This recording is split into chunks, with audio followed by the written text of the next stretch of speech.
Manipulation is not just what others do to you. It's more so what you do to you. It's when you confront a person with what they did wrong and they refuse to take responsibility for their actions.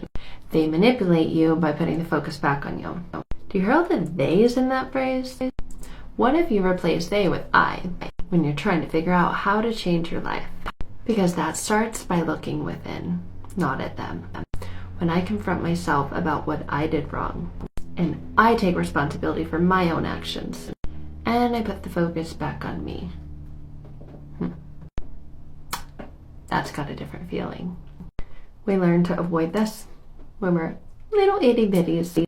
Think about this example. You want a piece of candy, and usually moms have one to say yes, so you go and ask her first, and she says no.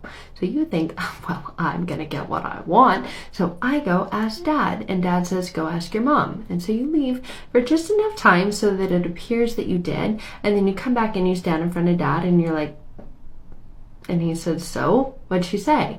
And your response is, she said it was okay as long as you did. And he was like, sure, whatever.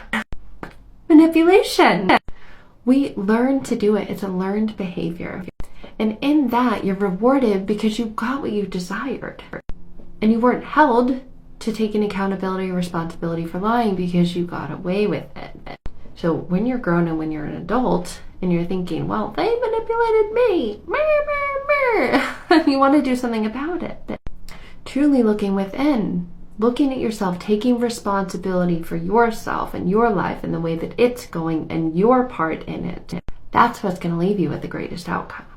Not continuing to stay in the space of, well, they did me wrong and they don't want to take actions on their behaviors and the whole story of avoiding. Quit avoiding the ways that you're manipulating yourself. Then your life will change in ways far greater than you could have ever imagined. The power is in your hands.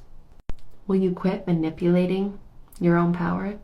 Or are you going to live continuing to put the focus on someone else and something outside yourself? That is no way to free yourself from manipulation. You have what it takes. Are you willing?